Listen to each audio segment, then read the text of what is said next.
Okay, here we are, Pat Soundbytes IGTV, episode number 2 from New York with my man Brandon Reid Allen in Nashville. How are you, brother? Hey man, I am blessed, and it is a beautiful day. I don't know if I can move that. Oh, You can you're see killing beautiful me. weather. It's pouring rain here. Oh yeah, Put that away. it's Well, 80 and sunny. that's Beautiful. all that counts, dude. You got a smile on your face, and I'm happy. And Yes, I'm sir. doing my best to keep new music alive, not only on the radio, but now on the video. And Brandon is a singer, songwriter, musician, and the front guy for a cool band called Boxcar Junkies. The latest EP, which came out in the end of January, established 1973 on Edgewater Music Group. Man, how excited are you? How's it going? Oh man, we're really excited. Sony jumped in on it for us, so they're helping out with the distribution, and we're just getting things ready and just having a ball with it. It just seems, it's like you say, music's always been the passion of my heart. So I just love being able to do it. Oh man, Yeah. I like to prepare, and obviously, this isn't your first rodeo. You've been out there about 10 years ago or so. You won all kinds of awards on songwriting, and you've been through the ropes and all that, and you got some great music. And I encourage everybody not to just listen to this track and the Hey Mama and everything, but to go and check out Castle Castle and Long Distance Lullaby. I mean, all really empty chair, all really good stuff. So that is excellent. Glad that you're back on the music scene and writing great music and doing what you can. Tell me, how did you find your love of music growing up, Brandon? Where did it all start for you? Well, I grew up in a family band, so it's really all I ever knew. It Oh, seemed just wow. fun for me. Ever since I was a little tiny kid, I was about 6 or 7 when I first started playing music, and I was around 12 years old when I first started writing songs, and I got my first 12 string, and it just made sense to me. So I guess I could say it chose me rather than me choosing it. Nothing wrong with that. For Yeah. folks that have never heard your music before, how would you best describe your sound, your music? A little rock, a little country, a little all of it? I mean, not that it matters anymore. Yeah. Genres mean nothing to me anymore. Yeah. They're old hats, I think. I just always play to the song, let the song write itself, and it has its own life and energy. But it's definitely would be under the, I guess, kind of an Americana, acoustic rock, has the blues, a little bit of country. From Indiana, a really small town, and so that's always going to be my roots for sure. Yeah, it's all good. When I see Ozzy Osbourne hanging out with Post Malone, I go, look, all bets are over. It all started with Right. the blues, and we could be Led Zeppelin and Rolling Stones and Bad Company. But I got a chance to hang out with Billy Gibbons a bunch of times now. We've become pretty good friends, and Billy sets me straight. I've been down the South. I've been to Nashville, New Orleans, and that blues, all behind that blues scene. And I love Yeah. country. I got my Johnny Cash shirt on Oh, today. John Guy. Yeah. Gotta love Johnny Cash. So yeah, you know what?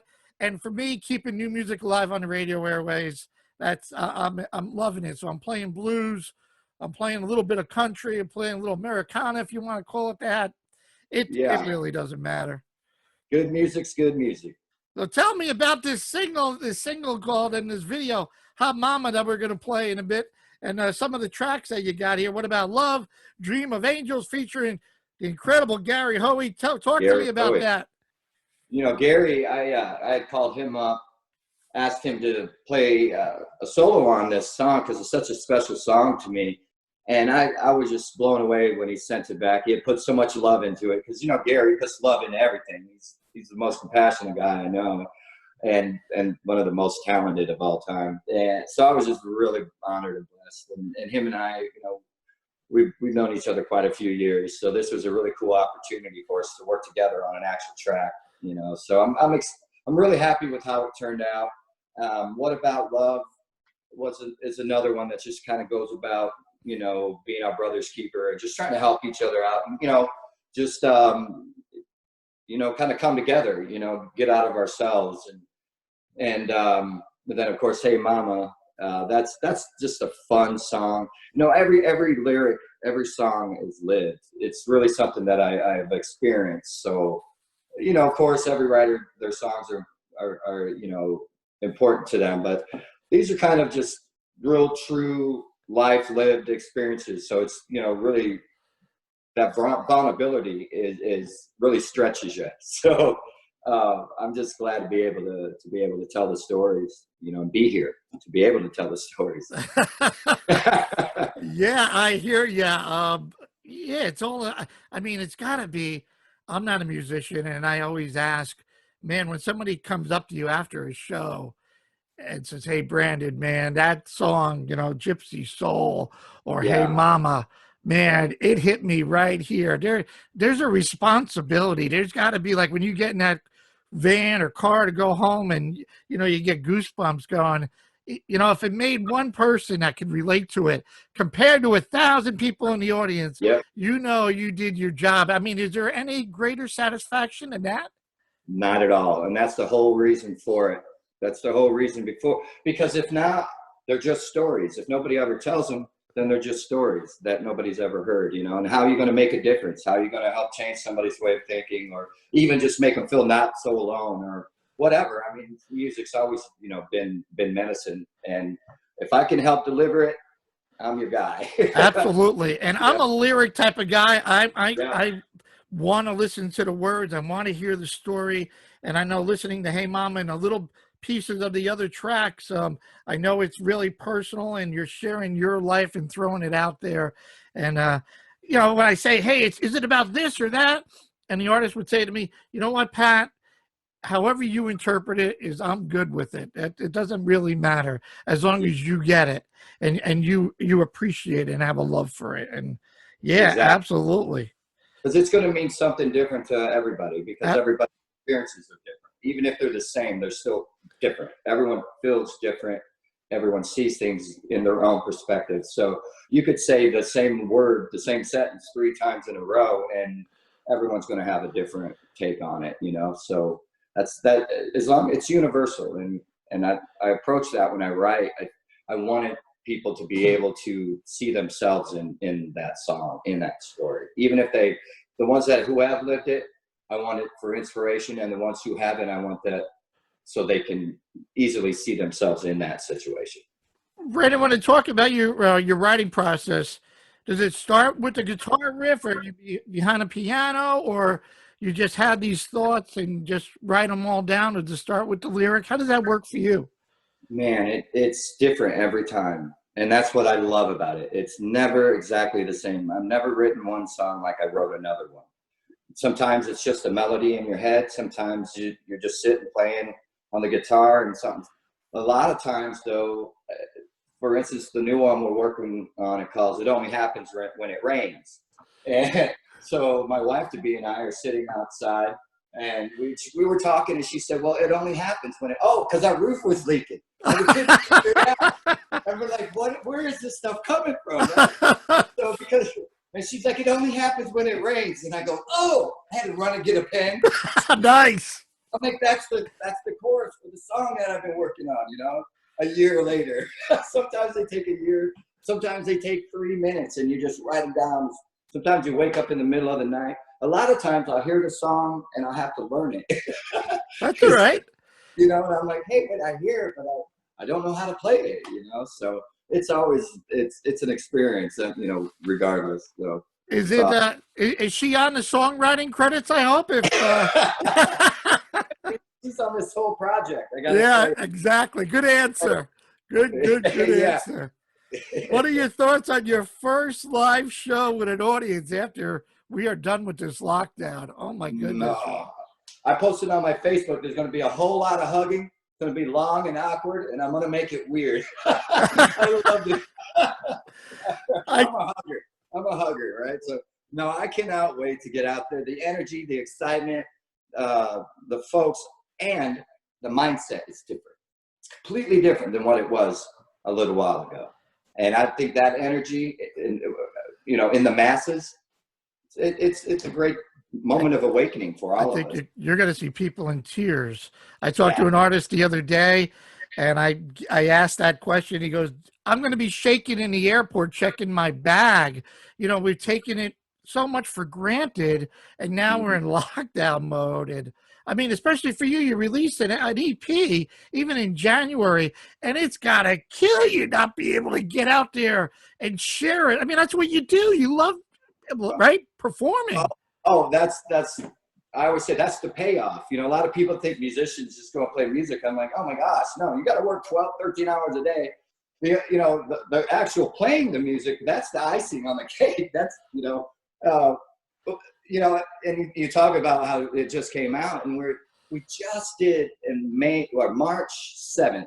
So we're down here in Nashville. We're using John Rich's venue down on Broadway. We got Troy Laquetta.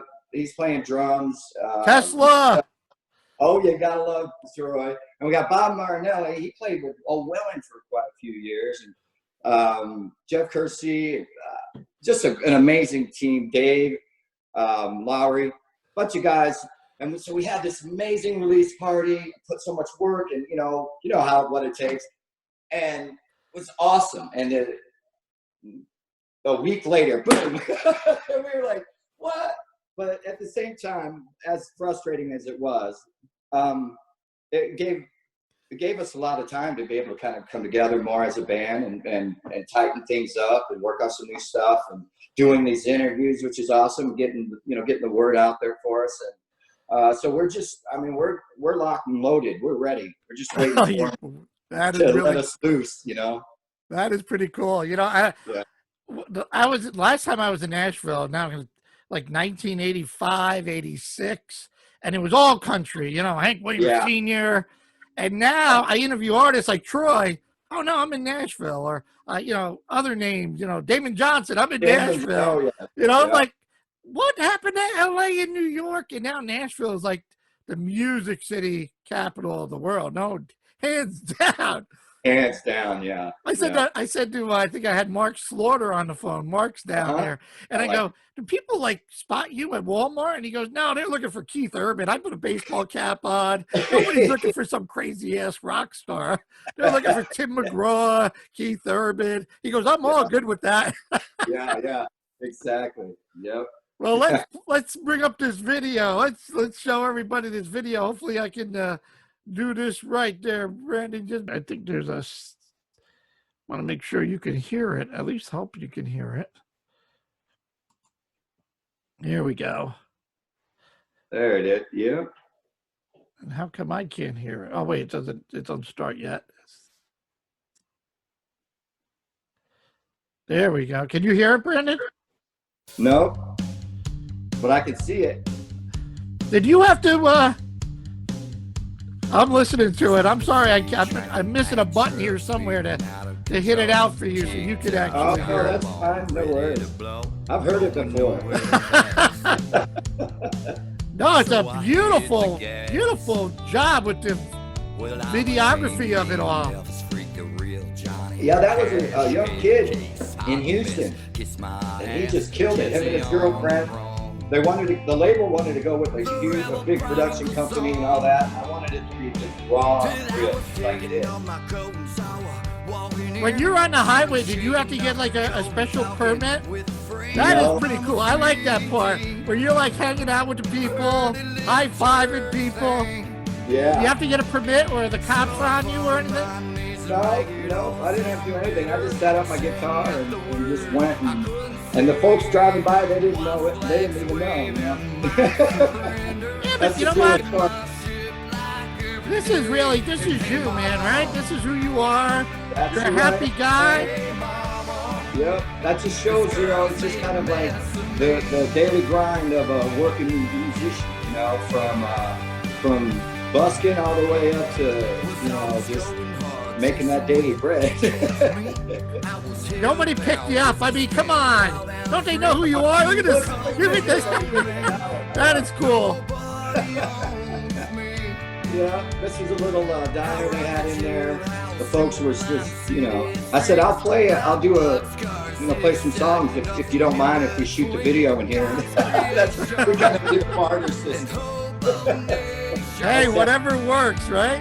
One day, people that never believed in you are going to go, Oh yeah, I remember that guy. I knew him really well. All of a sudden, they're down there friends of yours, right? Exactly. Yep. Is this all in Nashville? No, that's in Houston. Houston? Yeah. Okay. Yep, that's all Houston. I came back to Nashville because I've lived here on and off for quite a few years. This has always kind of been my home. But I went out to Houston, and that's where we cut the record, and I signed the label and all that stuff. But then we decided to come back to Nashville to release it, work it, and do all of that. That's pretty cool. Here you in this. I love Nashville a little bit more.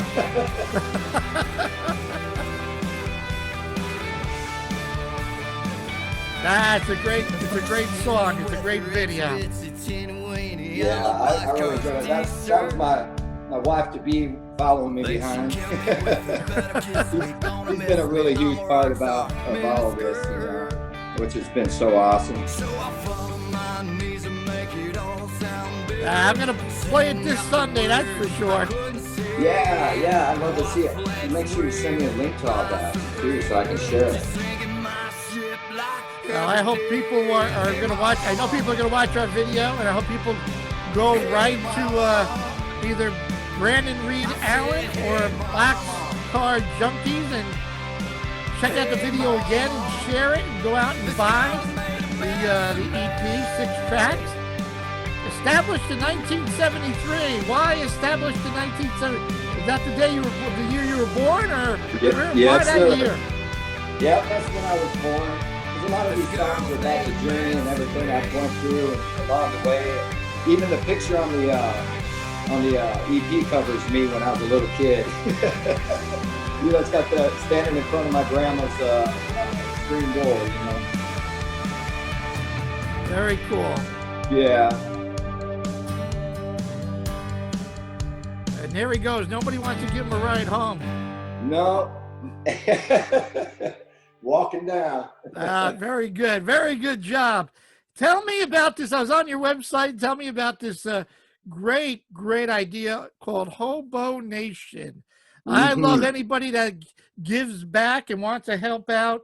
And Lord knows we got a lot of, and I hate the word maybe hobo or homeless, but we got a lot of folks, especially today, now more than ever, that, their houses, their bills, their jobs, and living paycheck to paycheck, and here's an opportunity that I guess you put together to give back and show some love. So talk to me a little bit about that and how we can donate and how we can get folks involved. Absolutely. Hobo Nation, it's something that came about because being in situations myself and seeing how fragile our infrastructure really can be. There's a lot of good folks in bad situations out there. And so, my vision with Hobo Nation is to kind of help the homeless and those stuck that are kind of lost in between the cracks. So what I want to do and, put on some shows and out in the parks and invite everybody, just kind of, and take that money, and we want to help get folks off of the streets and give them a shot, even if we start with just anything small all the way up to working with other nonprofit agencies in the area. Like if we're on tour, I want to go get out in the streets, meet with the folks during the day. You know what I mean? Do whatever we can do to try and help. And then, come out to the shows. I don't want these high ticket prices, all of this stuff. I really just want it to be about people helping other people that care about other people, and that we're all just kind of in this life together and not judge everybody, and it's not our place to worry about how they got there. That's not our problem. But it is our problem to walk by constantly and pretend that nothing's going on when it really is. And I just think it's our responsibility. And I had went through it personally myself at one point in my life. So I kind of made like a vow, that I made a promise to myself and to God. I said, if I get back in this crazy music business thing again, I want to do it for a reason, and I want to make it matter. So that's what we're doing. We just want folks, we want to be able to give people an opportunity to give back and know where it's going, and just know that they're a part of something bigger than just buying a cool record or something. God bless you, brother. Amen to all of that. That could be our mother, our father, our brothers, our sisters. It's way easier than you think. Yeah, man, it really truly is. It's not a matter of lack of integrity or morale or intelligence. It happens to so many amazing, great people that lost their way or life just really hit them hard. Sometimes you can take the punches and keep getting up, but sometimes there's too many punches and your legs buckle and you're just kind of down there for a minute. It takes a long time to claw your way out, you know. Well, I applaud you in any way that I can help out or spread the word. I'm here for you, man. And if we go to your website, Brandon, and there's the link where it talks about Hobo Nation, is there a button or somewhere that we can help donate? Yep. If you go to boxcarjunkies.com, there'll be a Hobo Nation tab. If you scroll down, or if you just click the, up on top, and then if you scroll down, it'll have a little bit of what we're doing, why we're doing it, and a donate button on the bottom. And it's just linked to a GoFundMe kind of thing where you can donate whatever you want. And also, I'll send like signed, because we have physical copies of the EP as well. So I can sign to anybody that wants to donate.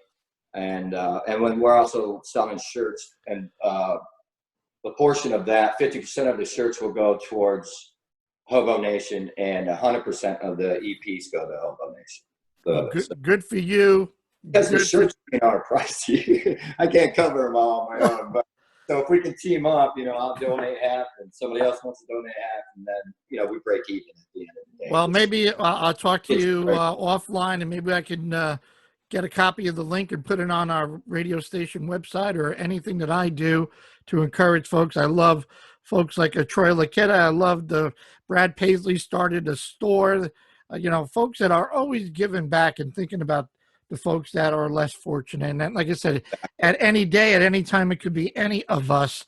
And I tell my kids, look at that, look at what we have. And, don't ever walk by somebody like that, because, there's on YouTube, we live in such a visual world. Here we are doing this Zoom thing.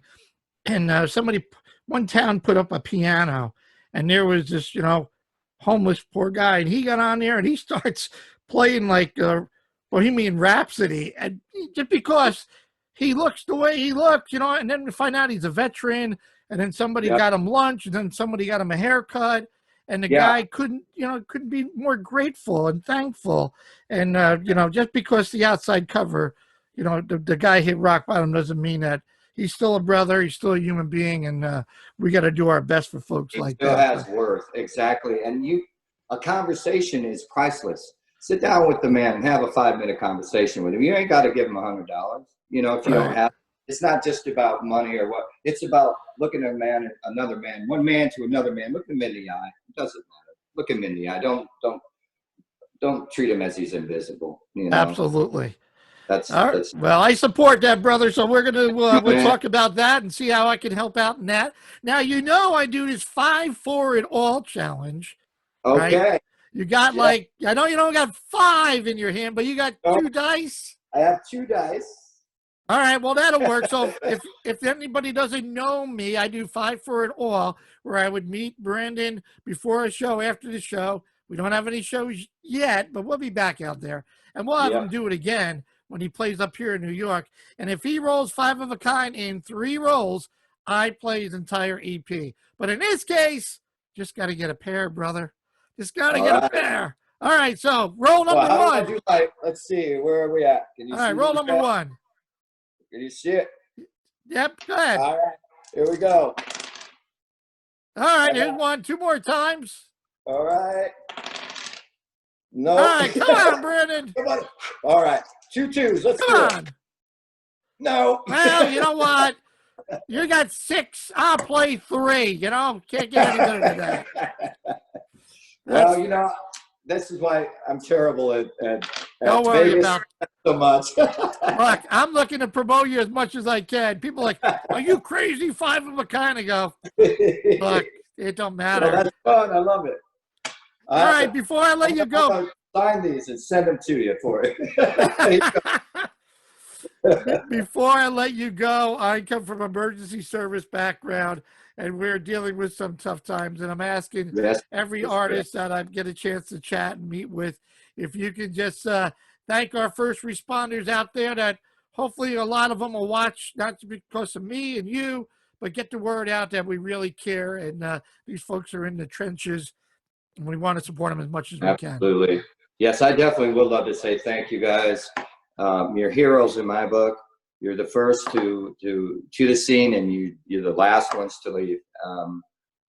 It's guys and folks like you that keep this country as great as it is, because without it, we'd be no better than a third world country. So actually, you guys are the backbones.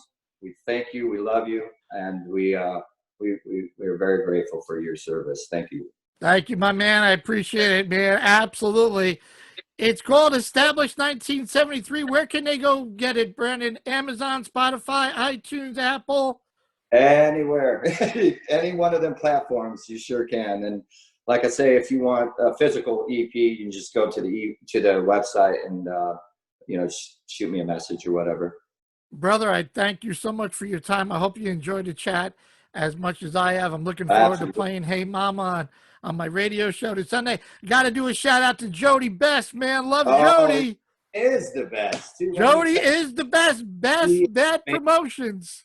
Yep. Yeah, absolutely. I'm just blown away. She's amazing, and so grateful to have her on board, for sure. There you go. All right, brother. Well, be safe. Let me know how I can help you out, and we'll catch you as soon as we get you back on the road, man. All the best. That's good. And I'll be there, and I'll bring 5 dice this time. Yeah. Right. Brandon Reid Allen, Boxcar Junkies. Check it out. Buy it. Support this guy. Great guy. Great artist. And thanks for your time on Pat's Soundbytes. IGTV #2. Yeah.